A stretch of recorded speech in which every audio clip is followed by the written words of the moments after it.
পরবর্তীতে এসে। তো সেই বিষয়গুলোকে মাথায় রেখে তারা যেন বাংলাদেশিদের জন্য কাজ করবে বা সেভাবে ঘোষণাপত্র পাঠ করবে, এটাকে আমি আশা রাখছি। আমি এই মুহূর্তে নেগেটিভ কিছু বলতে চাচ্ছি না 5ই আগস্ট থেকে, সত্যি কথা বলতে গেলে।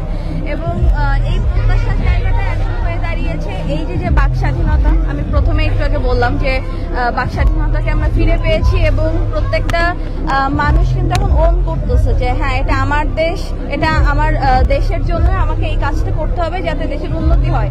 তো এই যে ওনারশিপের জায়গাটা আছে, এটা যেন কোনোভাবে কোনো দলের কারণে এই ইমোশনটা বা এই দায়িত্ববোধটা কোনোভাবে নষ্ট না হয়।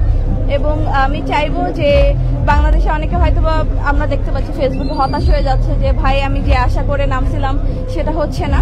তো আমি সেই দিক থেকে মানে সরকারকেও বলতে চাই এবং সাধারণ মানুষকেও বলতে চাই যে আপনারা যেন ওই জায়গা থেকে এমন কোনো ধরনের কোনো পলিসি তৈরি করবেন না বা এমন কোনো ধরনের কাজ করার সুযোগ তৈরি করে দিবেন না যেন আমাদের বাংলাদেশের মানুষগুলো যে স্বপ্ন নিয়ে মাঠে নেমেছিল, রক্ত দিয়েছে, সেটা ধরে। দেখুন, প্রত্যাশা আমাদের আসলে অনেকজনের অনেক জায়গা থেকে। তবে বেসিক একটা কথা বলি যে আপনি প্রত্যাশাটা আসলে কার অনুপাতে শুনতে চাচ্ছেন সেটা একটা কথা। আপনি যদি বলেন যে মাদক ব্যবসায়ীদের প্রত্যাশা কি ছিল, সেটা কিন্তু আমরা কদিন আগে মোহাম্মদপুরে একটা ঘটনাতে দেখতে পারছি যে মাদক ব্যবসায়ীরা বিক্ষোভ মিছিল করতেছে যাতে ওই থানার ওসি যেন পদত্যাগ না করে বা তাদেরকে যেন অন্য জায়গায় সরাই দেওয়া না হয়। তো এই প্রত্যাশাটা আসলে পার্সন টু পার্সন ভ্যারি করবে।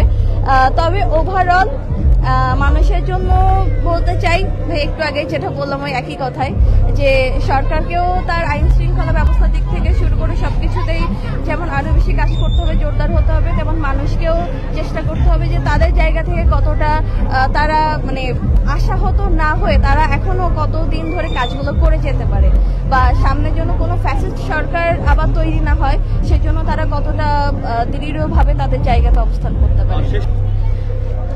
আগামী বাংলাদেশের জন্য এইটুকুনি বলতে চাই যে আমাদের এই গণ অভ্যুত্থানে আপনারা সবাই দেখেছেন যে একেবারে বাচ্চা থেকে শুরু করে বয়স্ক সবারই কিন্তু একটা কম বেশি কন্ট্রিবিউশন সবারই ছিল। তো যে জেনারেশনটা তৈরি হচ্ছে, আমরা যেন আবার কোনোভাবে ওই যে গদবাঁধা নিয়মে যে শেখ পরিবারের সবকিছুকে মুখস্থ করে গিলাইতে হবে, এই জায়গাটা আবার তৈরি না করে ফেলি কোনোভাবে। সেটা কোনো কিছু দিয়েই না সেটা অন্য কোনো দলের মতাদর্শ, না কোনো জুলাইকে কিভাবে গিলে খাওয়ানো যায়। তারা যেন সেটাই জানতে পারে যেটা আসলেই হয়েছে, মানে সঠিক ইতিহাসটা যেন জানতে পারে, এই একটা প্রত্যাশা আমি রাখতে চাই।